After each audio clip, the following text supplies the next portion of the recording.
Que bom estarmos de volta para mais um estudo bíblico produzido e apresentado pelo Ministério de Ensino Bíblico da Primeira Igreja Batista de Manaus. Desde o primeiro domingo do ano, estamos estudando as cartas do apóstolo João.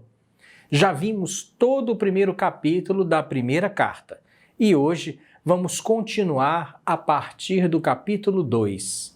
Que o Senhor ilumine as nossas mentes para conhecer e viver a sua palavra.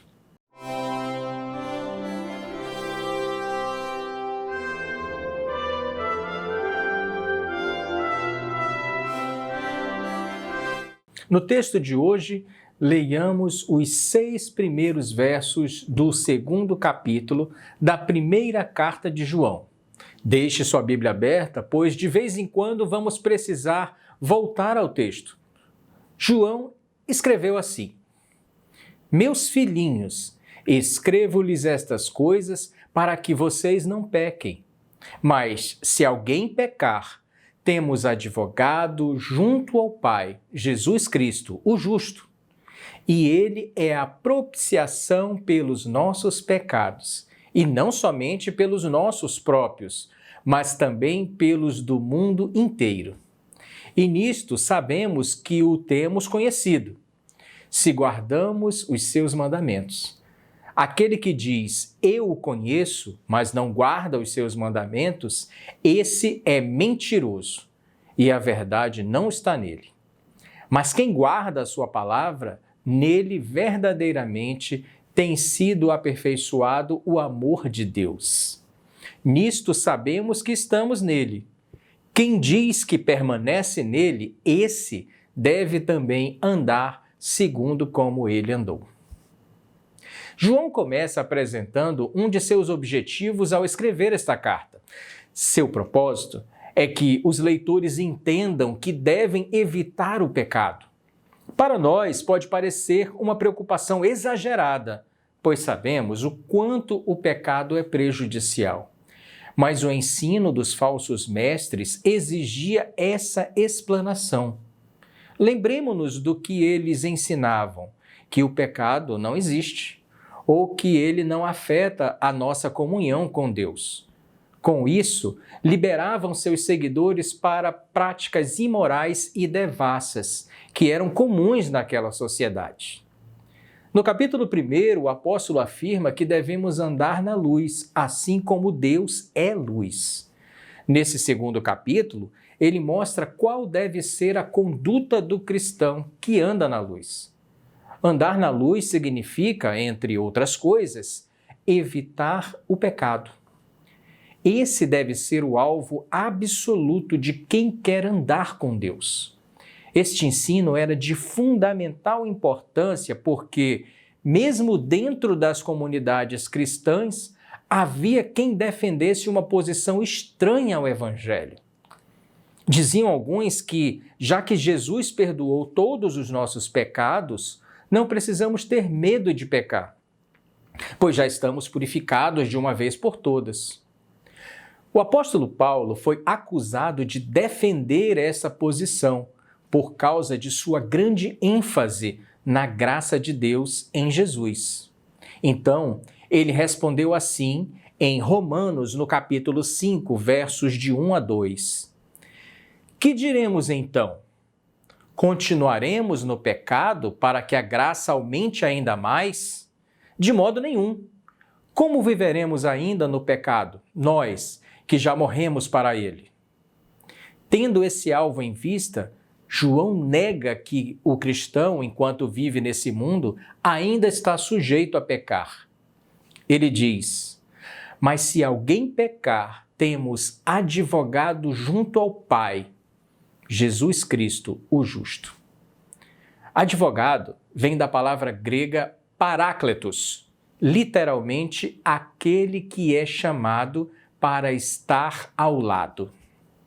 Por isso, no Evangelho de João, ele usa essa palavra em relação ao Espírito Santo, que está sempre conosco desde que começamos a crer.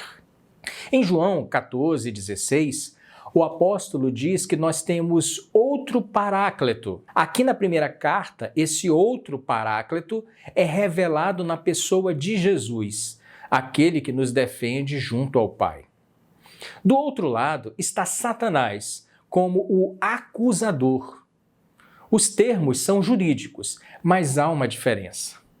Jesus não defende a nossa inocência diante do Pai e nem apresenta circunstâncias atenuantes em nosso favor. Ele reconhece a nossa falha e mérito da nossa condenação. Mas logo em seguida, ele apresenta a sua própria obra substitutiva como base para nossa absolvição. João afirma que Jesus é a propiciação pelos nossos pecados, e não somente pelos nossos próprios, mas também pelos do mundo inteiro. O que é propiciação? Essa palavra, na língua grega, era usada nas religiões pagãs como uma ação ou oferenda para aplacar a ira dos deuses. No texto de João, ela toma um significado distinto. No paganismo, a ira dos deuses era autônoma, ou seja, não tinha uma relação necessária com a conduta dos seus adoradores. Os pagãos imaginavam que bastava que um de seus deuses ficasse irritado ou enraivecido por qualquer motivo para que calamidades acontecessem. Em nenhum momento, a Bíblia esconde a ira de Deus sobre os pecadores e impenitentes. Mas essa ira está relacionada com a nossa rebeldia e pecado. Só para refrescar a nossa memória, pois nós estudamos este tema no ano passado, vamos ler em Romanos, capítulo 1, verso 18. A ira de Deus se revela do céu contra toda a impiedade e injustiça dos seres humanos que, por meio da sua injustiça, suprimem a verdade. A diferença do cristianismo para as religiões pagãs é que nós não podemos fazer absolutamente nada para aplacar essa ira de Deus. Não há oferendas, sacrifícios ou cumprimentos de votos que nos façam mais aceitáveis diante de Deus. A única coisa que pode aplacar a sua ira é o sacrifício do seu Filho, Jesus Cristo, que se entregou na cruz para nossa redenção. A propiciação já foi feita, mas nós precisamos tomar posse dela, recebendo Jesus como nosso Senhor e Salvador, entregando nossa vida a Ele e passando a viver para a glória de Deus. É exatamente por isso que o cristão não pode mais viver constantemente no pecado. O preço pago foi muito alto. Devemos viver em constante gratidão pelo que recebemos. Uma vida de pecado mostra que não entendemos a verdade do Evangelho. Quando João diz que Jesus é a propiciação pelos nossos pecados e pelos pecados do mundo inteiro, ele não está pregando o universalismo. O universalismo é a doutrina que diz que todos os homens serão salvos, independente de sua conduta ou de seu relacionamento com Deus. Este ensino é particularmente aceito por muitas pessoas em nossos dias, porque ele produz uma falsa segurança. As pessoas querem viver de qualquer maneira e, ainda assim, acreditarem que estão garantidas para a vida eterna. O ensino de João é que a morte vicária de Jesus é oferecida a todos indistintamente. Porém, ninguém é obrigado a aceitar uma oferta, por melhor que ela seja. A verdade é que muitos rejeitam deliberadamente crer em Jesus e no seu plano redentor. Para estes, não há propiciação, pois o único meio possível é rejeitado. Em relação a eles, a ira de Deus ainda permanece, e isso é um perigo considerável. O escritor da carta aos Hebreus afirma com propriedade que horrível coisa é cair nas mãos do Deus vivo. Hebreus 10, 31. Nessa primeira carta de João, apresenta várias maneiras de conhecermos que podemos ter a certeza da salvação. Muitos em nossos dias, ao serem perguntados sobre isso, respondem que essa certeza é impossível, que isso é assunto exclusivo de Deus. Mas João apresenta, a partir do texto de hoje, 3 maneiras de sabermos que somos salvos. São 3 testes. O teste ético, que é a obediência, o teste social, que é o amor, e o teste doutrinário, a fé. Os 2 últimos nós vamos estudar nas próximas semanas. Hoje vamos nos deter no teste ético, apresentado no verso 3. E nisto sabemos que o temos conhecido, se guardamos os seus mandamentos. Conhecer a Deus não tem a ver com saber coisas sobre Ele.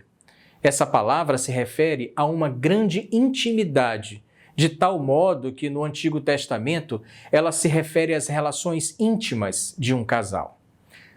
Ao nos relacionarmos intimamente com Deus, ficamos convencidos de que temos de obedecer aos seus mandamentos. Na aula anterior, vimos que João apresentou 3 proposições falsas dos hereges, iniciando com a expressão "se dissermos que".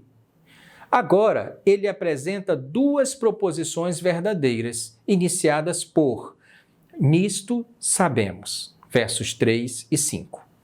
O verbo grego ginosko é igual a saber conhecer. É repetido 25 vezes nessa carta. Muitas delas na primeira pessoa do plural. A palavra sabemos.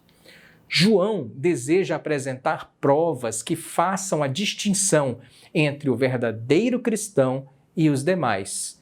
Lembramos que os mestres gnósticos tinham a pretensão a um conhecimento de Deus, do qual se orgulhavam e do qual diziam ser os detentores únicos. Eles usavam a expressão iluminados pelo conhecimento. João demonstra que a verdadeira iluminação não vem do conhecimento, mas do próprio Deus, que é luz. Em nossos dias, temos líderes religiosos que alegam ter revelações especiais de Deus, que não foram dadas a mais ninguém. Às vezes, eles dizem que os crentes comuns apenas creem, mas que somente eles têm o verdadeiro conhecimento de Deus. Mas não é raro que muitos desses líderes acabem tendo suas vidas expostas por faltas graves, que chegam às manchetes dos noticiários e dão um testemunho negativo. O conhecimento de Deus não é um fim em si mesmo, mas é a maneira de sabermos que não temos nenhum mérito diante dele, que somente por meio da obra de Jesus é que podemos ser salvos e que a prova de que somos salvos é que obedecemos aos seus mandamentos. Aquele que afirma que conhece a Deus, mas não anda segundo a sua vontade, é mentiroso. Nenhuma alegação religiosa, por mais profunda que seja, é válida se não tem base na conduta moral. Mas há um questionamento. Se ninguém neste mundo consegue guardar de uma forma perfeita e completa os mandamentos de Deus, isso significa que ninguém pode conhecê-lo? Vejamos, de fato não há ninguém que alcance a perfeição moral nesta vida, mas precisamos ter como alvo o nosso Senhor Jesus Cristo.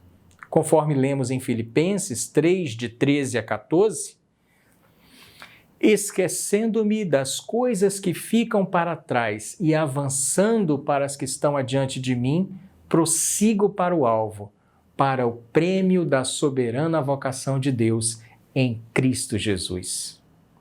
Isso é bem diferente da pregação dos falsos profetas de ontem e de hoje, que afirmam que a nossa conduta moral é indiferente em relação ao nosso relacionamento com Deus. O princípio positivo é apresentado no verso 3, mas o exemplo negativo João apresenta no verso 4. Aquele que diz, eu o conheço, mas não guarda os seus mandamentos, esse é mentiroso e a verdade não está nele. Uma conduta errada contradiz frontalmente qualquer profissão de fé. Isso é um testemunho negativo para com os descrentes. Se alguém afirma conhecer a Deus e vive na prática do pecado, sua conduta escandaliza as pessoas em relação ao Evangelho. Isso mostra, por outro lado, que tal pessoa não tem o conhecimento alegado de que tanto se orgulha.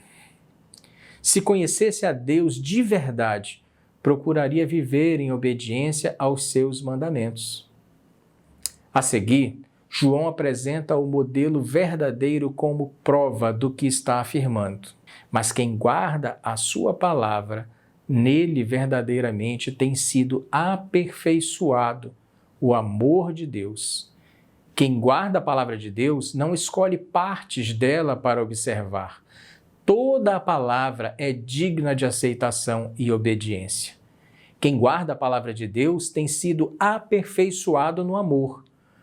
Não se trata de perfeição absoluta, mas de crescimento na graça do Senhor, pois Ele a cada dia nos santifica. John Stott afirmou: o verdadeiro amor a Deus se expressa não em linguagem sentimental ou experiência mística, mas na obediência moral. Warren Wiersbe nos lembra que há 3 motivos pelos quais alguém obedece: por obrigação, por necessidade ou por vontade própria. Um escravo obedece por obrigação ou será castigado. Um empregado obedece por necessidade ou perderá a sua fonte de sustento. Mas o cristão deve obedecer porque quer, por causa de um relacionamento de amor com Deus. A iluminação alegada pelos mestres gnósticos não gerava uma prática de vida reta, mas a luz de Deus, na qual devemos andar, implica o desejo real de servi-lo com sinceridade, honestidade, obediência e amor.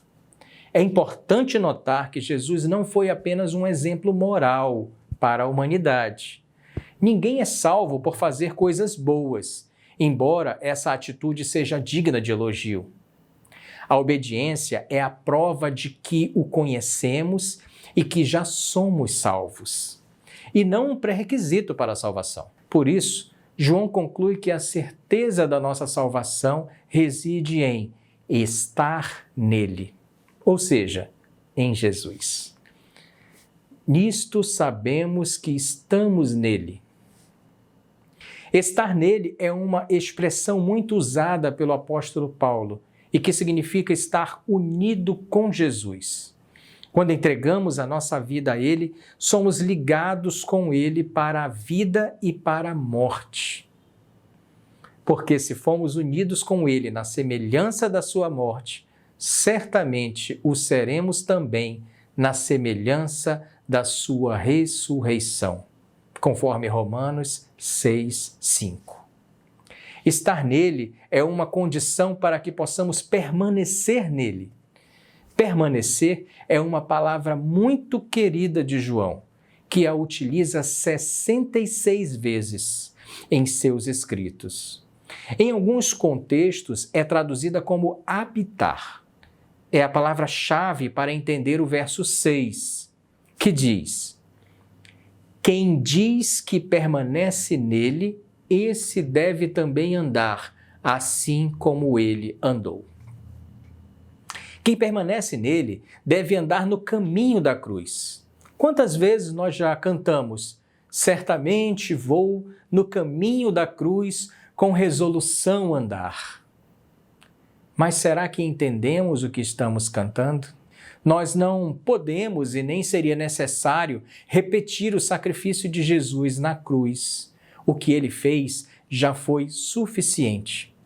Mas podemos e devemos, como cristãos, unidos a ele, andar em fé, amor e piedade.